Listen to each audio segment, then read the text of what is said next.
They found it in a monastery carved into the side of a cliff. A manuscript so old the ink had begun to breathe into the parchment itself. The monk who carried it down the mountain that morning did not know he was holding a description of heaven that the rest of the world had spent 15 centuries trying to forget. Not a heaven of clouds and golden gates, not a heaven of winged creatures frozen in eternal chorus. A heaven so close, so woven into the fabric of living things, that reading it for the first time feels less like learning something new and more like remembering something ancient you were never supposed to lose. The Ethiopian Bible contains 81 books. The version most of the world reads contains 66.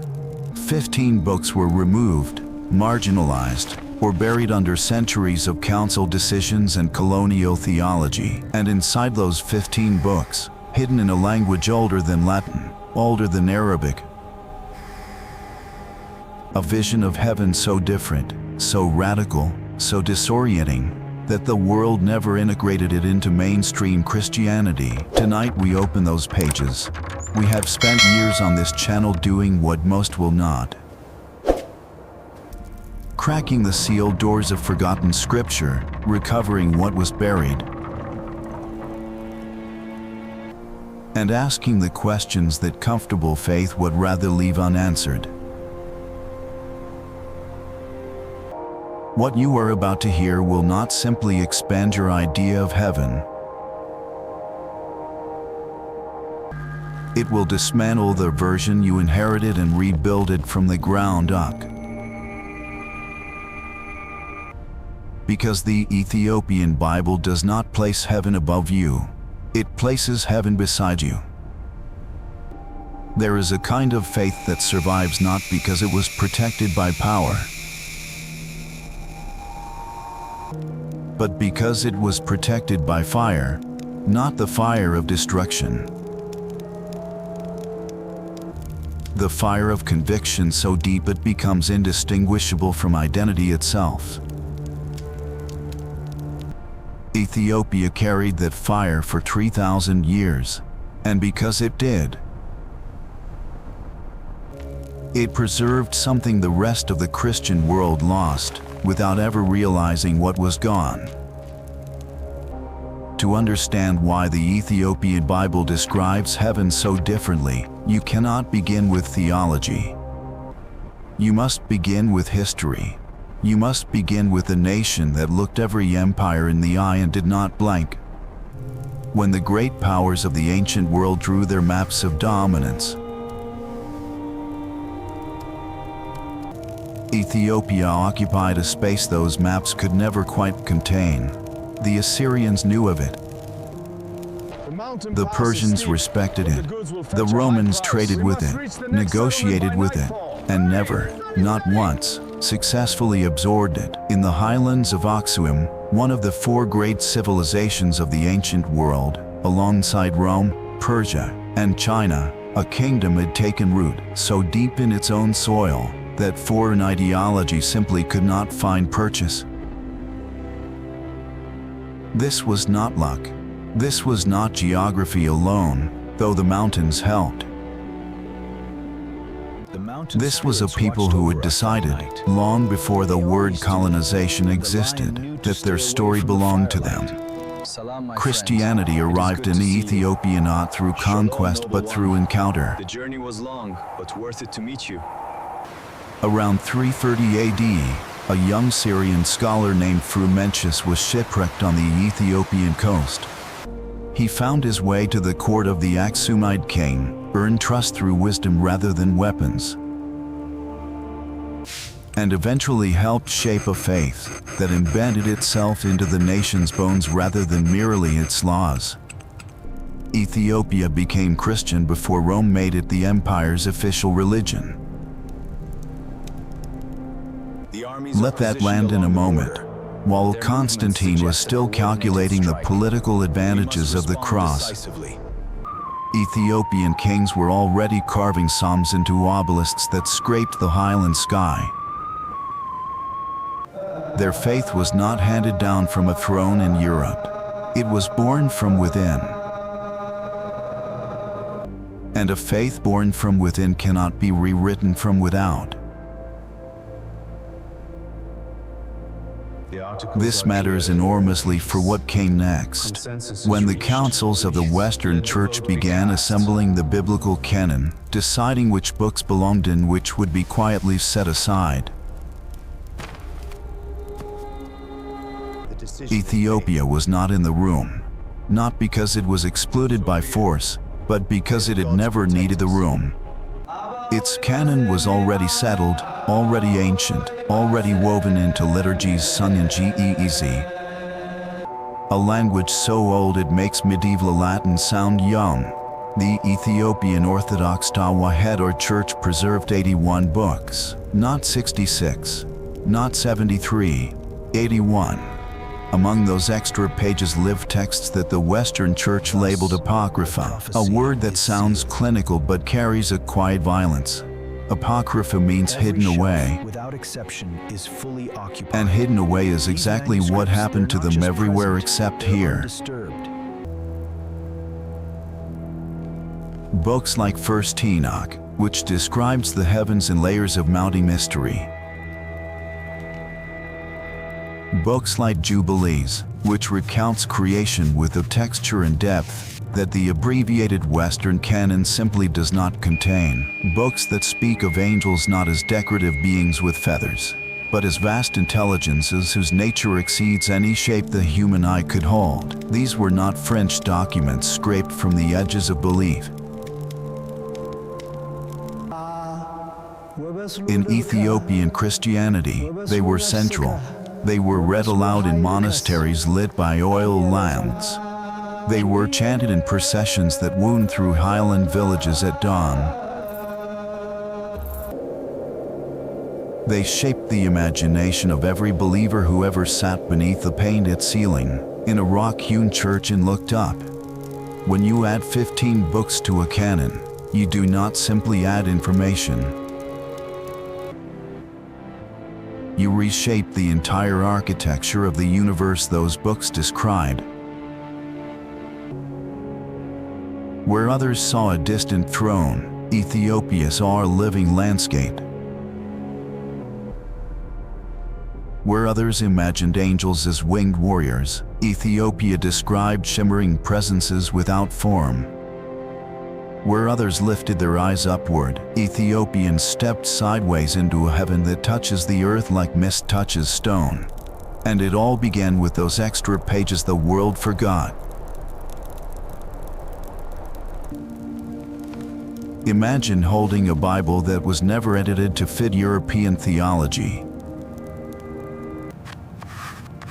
Imagine reading scriptures untouched by Rome, unfiltered by Renaissance art, unaltered by medieval councils. Imagine discovering that heaven, in its earliest telling, was not a palace above the clouds, but a place as familiar as the mountains outside your window. In Ethiopia, faith remained intact because history itself failed to conquer it.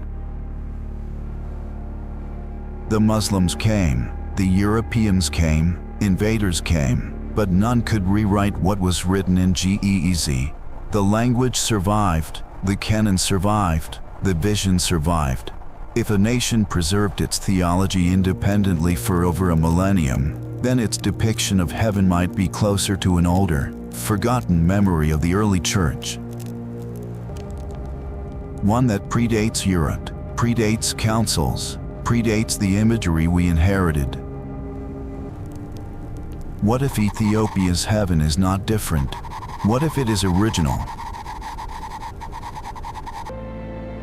Let that question sit with you, because Ethiopia's independence did not just protect land, it protected cosmology, unlike empires that treated heaven as a royal court in the sky. Ethiopia imagined heaven as an ecosystem of divine presence. Not a monarchy, not a military fortress, a world intertwined with this one. Every mountain peak, every river, every fragment of wind became a reminder that heaven is not far. That the divide between seen and unseen is thinner than breath. And perhaps this is why their heaven feels so alive, because it was never forced into foreign shapes. But the story grows deeper still. Ethiopia's Bible contains books banned elsewhere. Books Western scholars considered apocrypha. Books that speak of celestial realms in metaphors unfamiliar to European Christianity. Books that describe layer upon layer of heaven, each more mysterious than the last. Books that refuse to accept the narrow corridors of later theological traditions.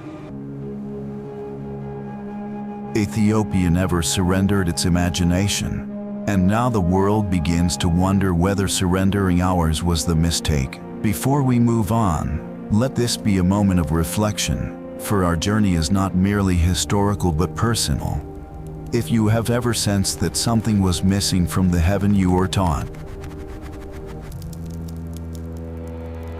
if you have ever felt that the story could not be as small as it seemed,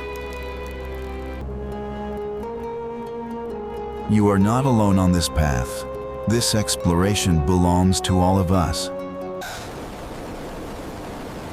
Close your eyes for a moment and picture heaven, not the heaven you believe in. The heaven you were shown, the one that arrived through paintings, through Sunday school ceilings, through movies where the dead float upward into light. Clouds ranged like furniture, gates assembled from something that looks expensive. A throne at the center of everything, blazing with the kind of glory that keeps you at a respectful distance. Now ask yourself a question most people never think to ask. Who painted that picture? Because it was painted by specific people in specific centuries, shaped by specific assumptions about what power looks like and where God prefers to sit. And the Ethiopian Bible, quietly, without apology, paints an entirely different one. In the Ethiopian theological imagination, heaven is not a location you travel to after death. It is a condition the world is moving toward, not escape, arrival. Not the destruction of everything you have known, the healing of everything that was broken inside it. The soil is not abandoned. The rivers are not drained. The mountains are not dissolved into spiritual vapor. They are restored to what they were always meant to be. Before something went wrong in the deepest architecture of things, this is a heaven that does not require you to stop loving the earth. It requires the earth to finally become lovable in the way you always sensed it could be. Stand inside that vision for a moment. A valley so deeply green, it feels less like a color and more like a memory you almost lost. Rivers that move with the kind of awareness, as though water itself has learned the names of everyone who ever wept beside it. Air that carries presence the way morning carries light. Not as a separate thing added on top, but as the quality of the air itself. No marble architecture built to impress. No jewel towers designed to signal someone's importance. Nothing that needs to announce itself because everything simply is, fully, completely. Without the anxious need for display that marks so much of human achievement. If this sounds less spectacular than the Golden City, consider why we assume spectacular meant gold. Consider who benefits when the imagination of paradise is dominated by images of wealth and architecture in proximity to a throne. The Ethiopian vision strips all of that away. And what remains is not less, it is more.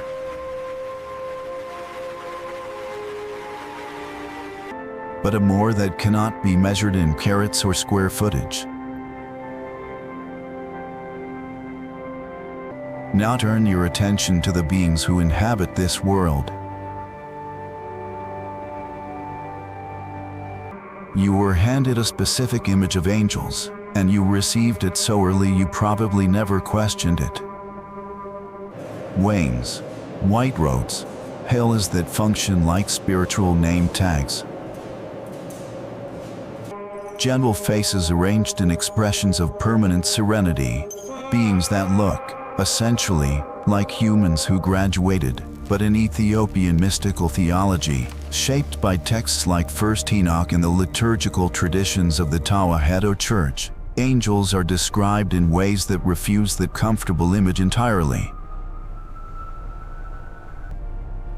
They are not creatures you could mistake for an unusually tall person in a bright costume.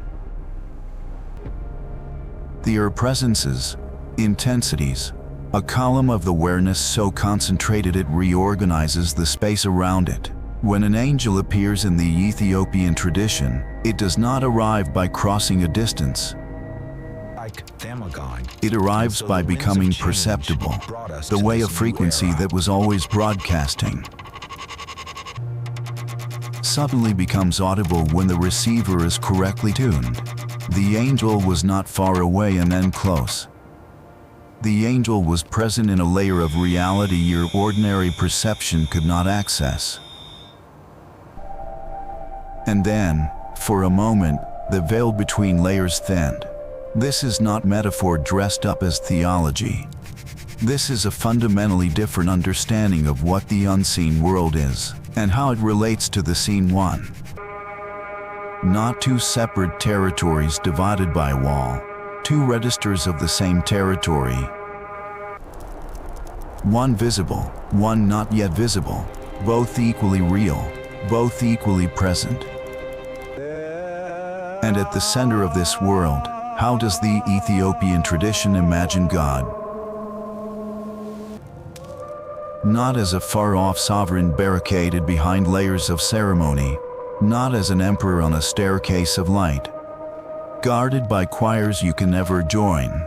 Instead, many Ethiopian homilies and prayers speak of God walking among his people as in Eden, not in nostalgic memory, but in future fulfillment. God is a presence that saturates the landscape, rather than ruling from a distance. No towering throne room that keeps you small, no sense that you must shout your prayers upward and hope they break through a ceiling of silence. In this telling, God is not up there. God is here, and heaven is the moment you finally realize it. The distance between God and humanity dissolves, not by dragging God down, but by lifting creation into what it was always intended to be.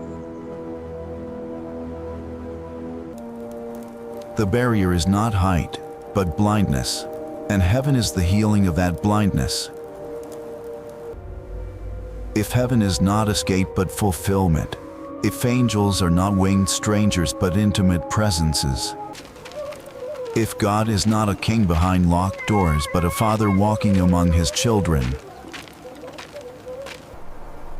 then maybe the deepest taken you has never been for another world, but for this world made whole. And if you've ever felt even for a heartbeat that heaven might be closer than you were taught, like a song you almost remember, like a touch just beyond the edge of thought, You are right. That ache is a compass. It has been pointing somewhere real. The longing you carry for a world that is fully alive.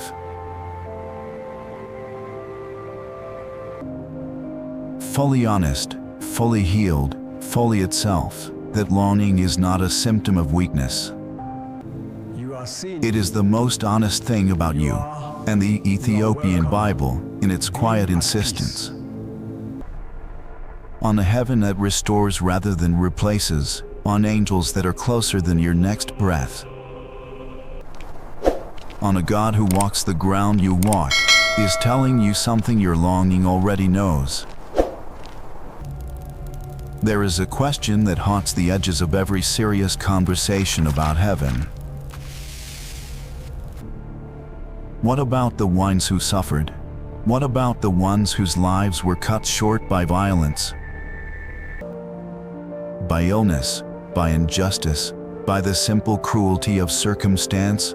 What about the children?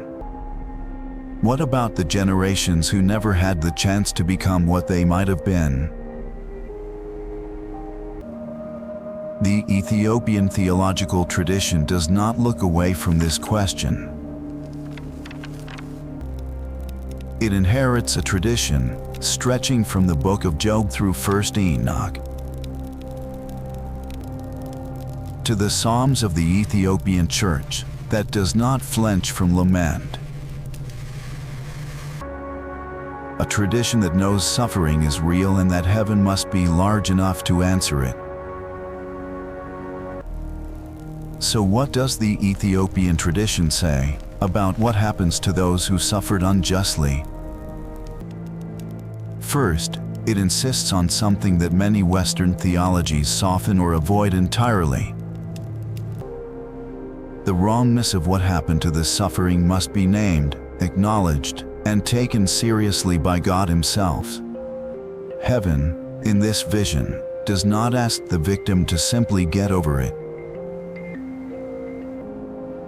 It does not offer a celestial anesthesia that makes the pain retroactively not matter. Instead, the Ethiopian vision insists on something far more difficult and far more just. Restoration means the wrong is actually undone, not explained away, not compensated for, actually reversed. The child who died too soon does not merely receive a consolation prize in the afterlife. The child receives the life that was taken, the full arc, the full flowering. Not a shadow of a life, not a spiritual approximation, a real life in a real world that has been restored to wholeness by the one who made it and knows what it was supposed to be. This is not sentimentality. This is the most rigorous form of justice imaginable. Because it insists that every life cut short carries a deficit. That the universe itself is obligated to make whole, not as charity, as debt. You were owed a life. You will receive it, not a consolation. The actual thing. You are here. Now consider what this means for how we understand judgment. Because judgment, in the Ethiopian tradition, is not primarily about punishment. It is primarily about repair. The great question at the end of all things is not, who deserves to suffer? The great question is, what has been broken? And how do we make it whole again? This reframes everything. The terrifying judge becomes the great healer. The fires of purification are not for destruction, but for the removal of everything that prevents a soul from being fully itself. Think of it as the burning away of every false version of yourself. That fear and shame and trauma constructed around the real one. What remains after the fire is not less of you, it is more fully you. The time for silent This is prayer the aspect over. of Ethiopian theological imagination that I find most quietly revolutionary. Most traditions that take suffering seriously end up in one of two places. Either suffering is ultimately meaningless and must simply be endured until it ends, or suffering is meaningful because it makes you stronger, and the pain was secretly good for you all along. The Ethiopian tradition rejects both of these. Suffering is not meaningless, but neither is it a disguised blessing or a character-building exercise. Suffering is a wound, and wounds, in this tradition, have one proper response: healing. Not explained, not justified, not reframed as secretly good, healed. And here is the part that I think deserves to be said plainly. And I know where salvation lies. Because a lot of religious conversation around suffering avoids it. God does not need to terrify. What He intends to transform. The goal is not fear compliance. The goal is love transformation. And there is a difference, an enormous, life-altering difference, between a person who is good because they are afraid of what happens if they are not, and a person who is good because love has made them that way. The Ethiopian vision of heaven is not designed to produce the first kind of person. It is designed to produce the second, and in doing so, it offers something that the fear-based vision simply cannot: a heaven you could actually want, not one you merely hope to avoid the alternative of. God does not need to terrify what He intends to transform. It speaks with the weight of ages. Because fear produces compliance, and compliance looks like goodness from the outside.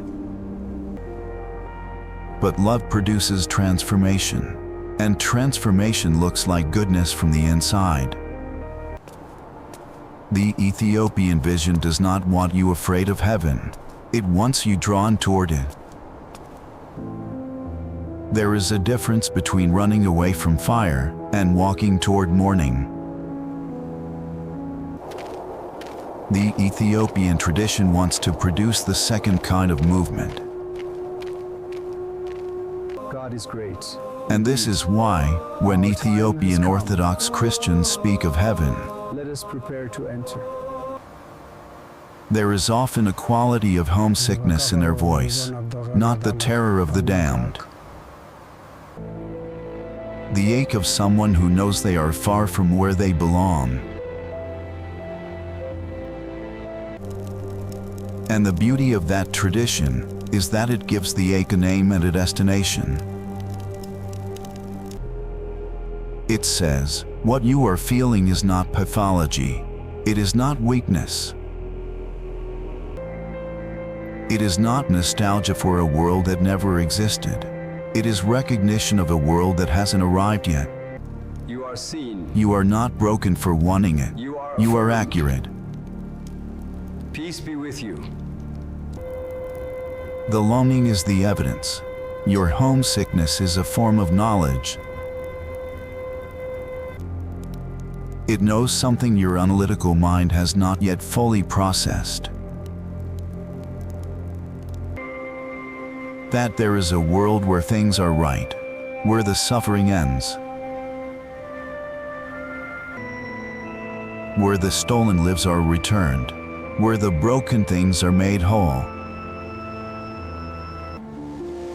where the child who never got to grow up finally grows up in a world finally worthy of them. This is the heavenly Ethiopian Bible points toward, not a reward for the lucky, not a consolation for the unfortunate, a completion. a restoration, a justice so thorough, it reaches back through time to collect every debt and pay every ounce of what was owed. That is not a small vision. That is one of the most expansive and serious accounts of justice ever written into a theology. Let us talk about time, because the Ethiopian vision of heaven does something unusual with it. In most Western theological imagination, time ends. Heaven is eternal in the sense of being outside time entirely, a static perfection, a frozen moment of bliss that never changes. Beautiful, perhaps, but to many people who have encountered this idea, it sounds less like paradise and more like a very pleasant museum. The Ethiopian tradition resists this. It imagines heaven as something more like a garden than a museum. A garden grows, a garden changes, a garden deepens, and in the Ethiopian vision, the redeemed do not simply arrive in stock, they continue to grow into what they were always meant to be. Heaven is not the end of the story, it is the beginning of the story, finally told without interruption. Every human life is a sentence that was cut off before it could finish its thought. Heaven is the rest of the sentence, the thought completed, the meaning finally whole. Now consider what the Ethiopian tradition does with the concept of memory in heaven. Many traditions are ambiguous about whether memory survives. Some suggest the particular self dissolves into a larger whole. The Ethiopian liturgical tradition pushes back strongly against this. The particular self matters. Your memories are not erased in this tradition, they are healed. The grief you carry does not simply disappear. It is transformed into something you can bear and even be grateful for. Not because the loss was not real, but because the loss has been answered. The person you lost will be there, not a version of them, not a memory of them. Fully themselves, perhaps more fully themselves than you ever knew them to be. Because heaven, in this vision, is not where you go to be someone else.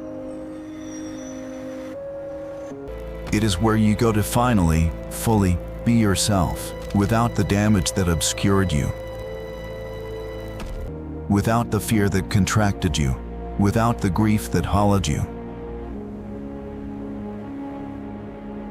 without the thousand small compressions that a difficult life applies to what was originally a much larger soul. In heaven, as the Ethiopian tradition imagines it, you are given back your original size.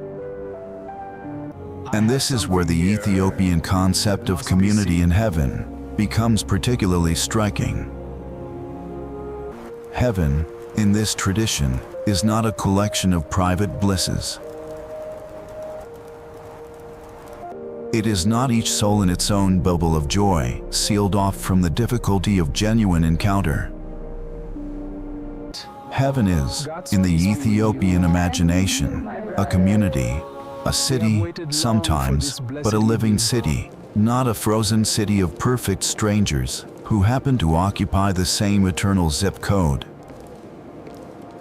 The relationships in heaven are real relationships, with real history and real depth.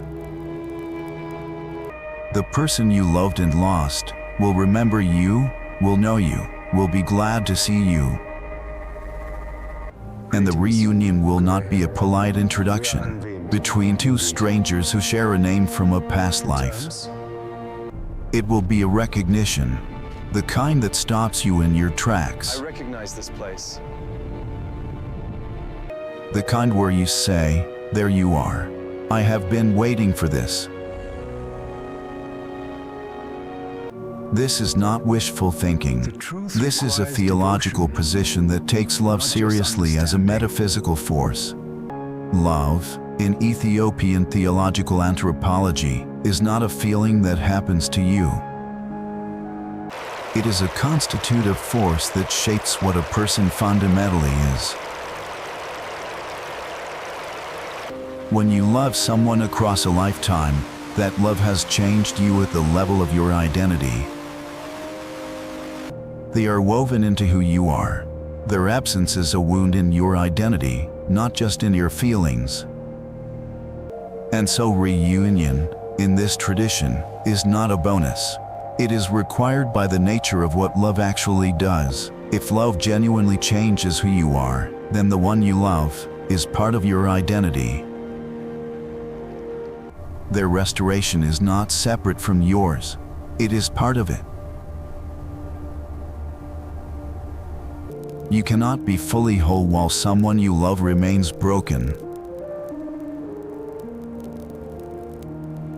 Heaven heals the web, all of it, every thread returned, every pattern completed. And you are already on the map, not as a distant possibility, He told me I was the answer. as a person whose full name has always been written in this story. The Ethiopian Bible does not imagine a heaven that was designed for someone else and that you might qualify for if you are lucky enough. It imagines a heaven that was designed specifically for you, that has your name on it, that has been waiting for you, the way a home waits for the person who belongs in it. Not a generic heaven for generic souls, a specific heaven for the specific, irreplaceable, particular you. That is what the Ethiopian tradition is pointing toward when it speaks of a God who knows your name. Not as a name on a list, as a person known the way only love knows a person. Fully, completely, without the selective blindness that even the people closest to us apply. God, in this tradition, knows the version of you that you have never shown anyone. The one you hide from yourself, the one that is more beautiful than you have been told, and more capable of love than you have dared to believe.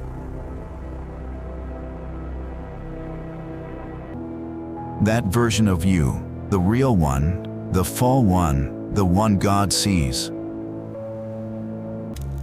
is the one that heaven is being prepared for, not a corrected version, not an improved version. You, the actual, specific, unrepeatable you that has existed exactly once in the history of everything. And that is not a small thing.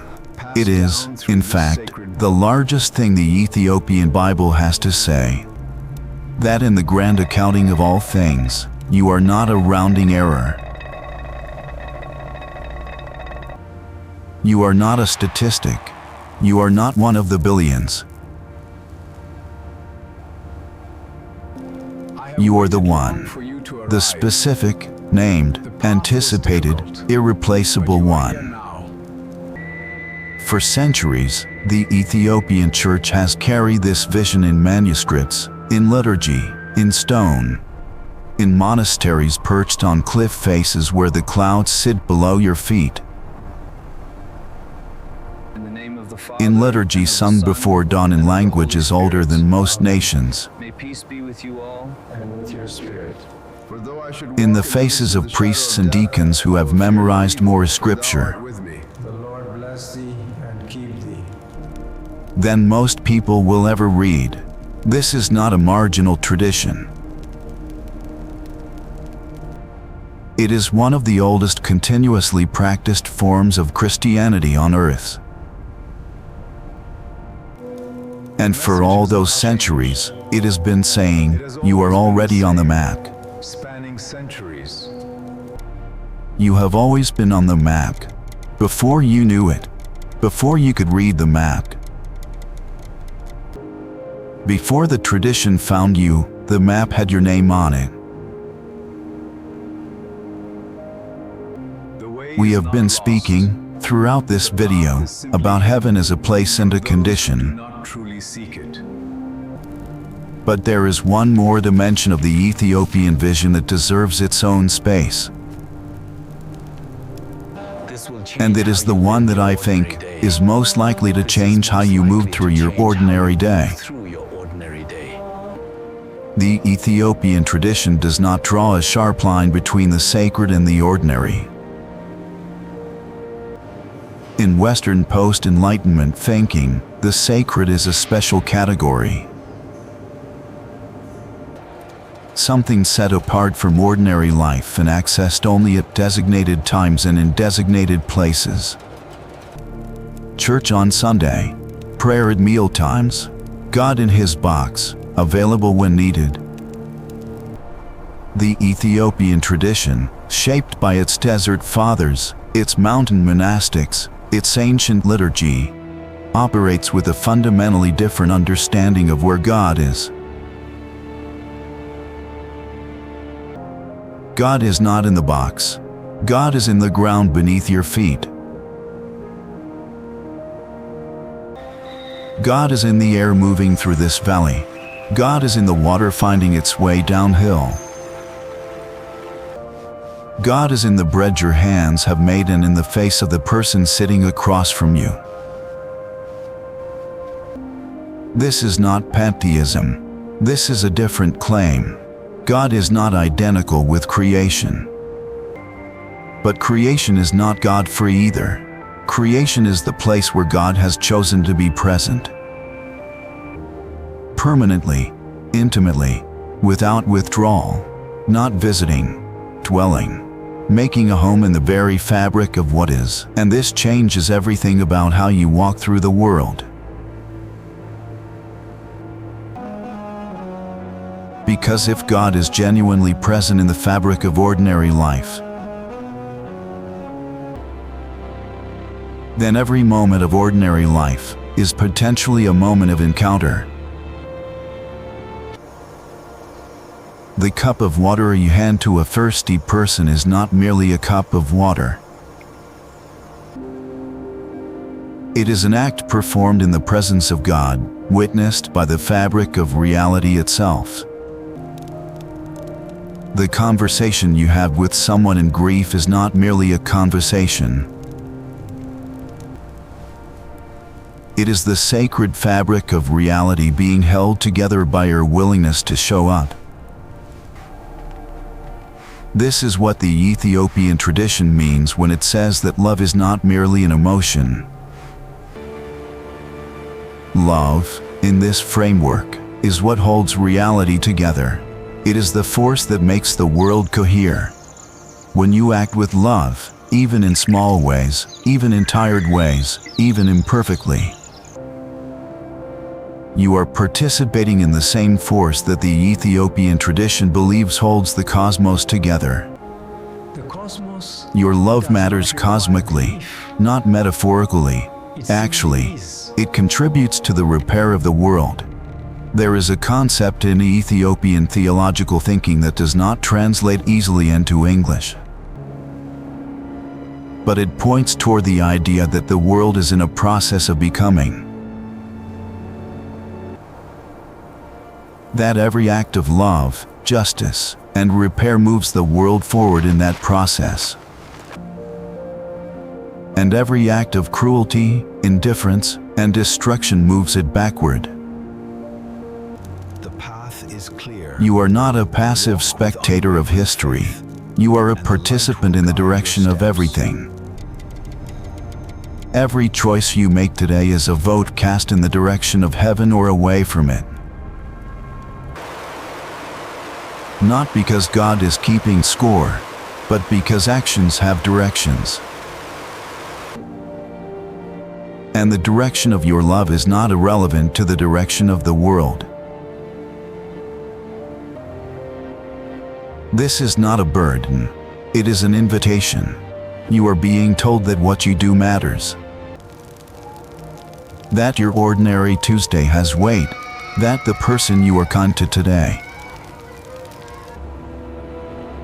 is being received. in this tradition as a sacred act witnessed by the whole of reality. The time for waiting has passed. Not upward, inward. This is the final movement the Ethiopian tradition asks of you. Not the movement of ascent, leaving the world behind to find God somewhere above it, but the movement of descent, going more deeply into the world to find God already present within it. The monk in his mountain cell is not escaping the world, he is going more deeply into it. By stripping away the surface noise, he is learning to perceive what was always there. The presence that saturates everything, the love that holds the world together. The direction in the Ethiopian tradition is not up but in. Not heaven above the clouds but heaven within the moment. Not a destination but a quality of attention. A way of being present to your life such that the sacred becomes visible in the ordinary. Not a mystical trance, not a special altered state available only to advanced practitioners. Simply a quality of attention that you can practice in any moment of any day. When you wake in the morning, the Ethiopian tradition is inviting you to consider, as an invitation, to look at your life and your world not as a waiting room for something better, but as the actual territory of your encounter with God, not later, here. Not after you have become good enough, not after you have sorted out your doubts, not after you have earned the right through sufficient piety, now. In this moment, reading these words or listening to this voice, you are in the presence of the God the Ethiopian tradition has been describing. Not approaching, not waiting outside, already here, already present to you, already knowing you in the way that the Ethiopian tradition says only love can know. That is not a small comfort, that is the largest thing. Any tradition has ever tried to say, and the Ethiopian Bible has been saying it for longer than most of the world has been listening. In highland monasteries where the mist sits below the windows, monks have read these manuscripts by lamplight before dawn, for centuries before any of us were born, keeping this vision alive, and now it has found its way to you. In whatever circumstances brought you to this video, that is not an accident. The Ethiopian tradition would say that the longing which brought you here is itself a form of navigation. The compass has been working even when you did not know you were being guided. So let the Ethiopian Bible speak to you now, not as a historical curiosity, not as someone else's scripture, as a voice that has been trying to reach you across a very long distance, and the distance has not diminished what it has to say. Heaven is not far. The Ethiopian tradition has been saying this for 15 centuries. It is here, in the ground beneath your feet, in the face of the person beside you, in the longing you carry that has been pointing home all along. You have been homesick for a place that is closer than you were told. And the Ethiopian Bible, in its quiet and ancient and persistent voice, The truth, carefully has been trying to tell you that for a very long time. The time has has come. I pray these ancient We have covered a words great deal of find ground in this fertile video. ground in your heart. Go in peace. From the structure of the Ethiopian Bible itself and the 81 books that open its vision, to the rivers of paradise flowing outward into the world, to heaven as a condition of restored relationship, to the God who knows you fully in the heaven that was made with your name on it. This tradition has offered a vision of the end of things that is larger than most of us have been given. And it has offered it not as a reward to be earned but as a destination already written into your nature. The Ethiopian tradition does not say, if you are good enough, heaven will accept you. It says, heaven is already moving toward you. You were made for it. And it was made for you. The map has always had your name on it.